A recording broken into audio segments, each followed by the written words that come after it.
Start.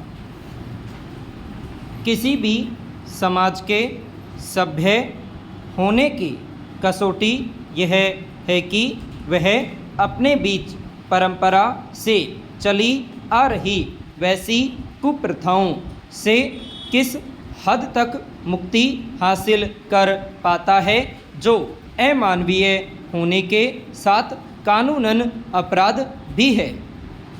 मगर ऐसा लगता है कि हमारे देश में महिलाओं के खिलाफ होने वाले अपराधों को लेकर समाज एक तरह की उदासीनता में रहता है।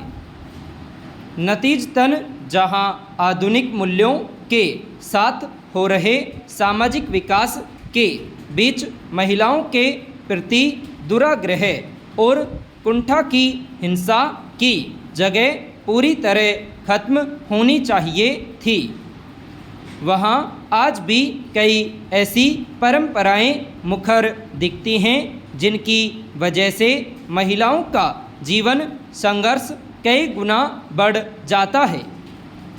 हालत यह है कि जिस दहेज जैसी समस्या के खिलाफ सबसे ज़्यादा अभियान चले, बेहद सख्त कानूनी प्रावधान किए गए, उसकी वजह से आज भी अक्सर महिलाओं की जान जा रही है।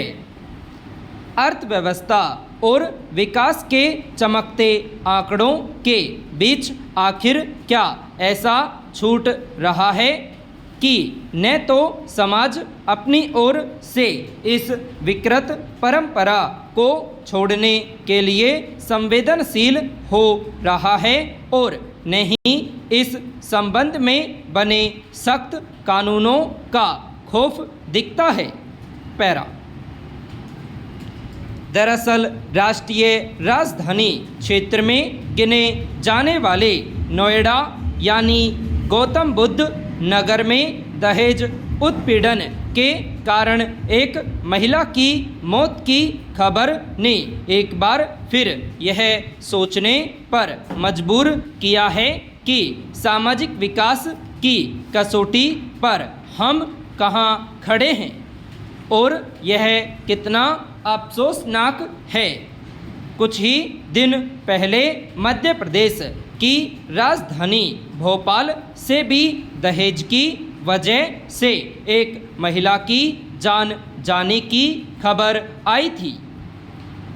इन मामलों में महिला के परिवार वालों का स्पष्ट आरोप है कि शादी में भारी खर्च करने के बावजूद बाद के दिनों में भी दहेज की लगातार मांग पूरी न हो पाने की वजह से उनकी बेटी की हत्या कर दी गई और उसे आत्महत्या का रूप देने की कोशिश की गई। आए दिन सामने आने वाली ऐसी घटनाएं बताती हैं कि आम भारतीय परिवारों में दहेज की वजह से उत्पीड़न और हत्या की घटनाएं आज भी एक भयावह वास्तविकता बनी हुई है। राष्ट्रीय अपराध रिकॉर्ड ब्यूरो के एक आंकड़े के मुताबिक अकेले 2022 में दहेज की वजह से 6,516 महिलाओं की मौत हुई थी। पैरा। माना जाता है कि परंपरा के नाम पर जारी कुछ अमानवीय कुप्रथाएं दूरदराज के ग्रामीण इलाकों में समाज के वैसे हिस्से में चलन में होती है जो किन्हीं वजहों से शिक्षा और प्रगतिशील मूल्यों से दूर रह गए या विकास के सफ़र में पिछड़ गए। मगर शायद यह बस एक धारणा है और दिल्ली, नोएडा या किसी बड़े महानगर में भी कई लोग कुरीतियों के निर्वाह को लेकर उतने ही संकीर्ण घेरे में जीते हैं।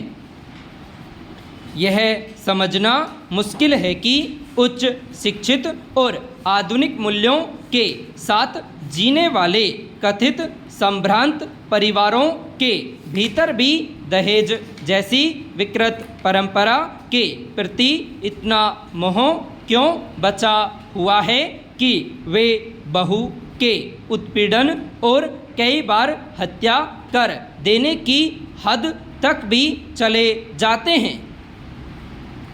विचित्र यह भी है कि ऐसे कई परिवार पहले से ही आर्थिक रूप से खासे समृद्ध होते हैं, इसके बावजूद उनके भीतर बहू के घर से धन हासिल करने की ऐसी अदम्य भूख होती है कि वे अपराध करने से भी नहीं हिचकते।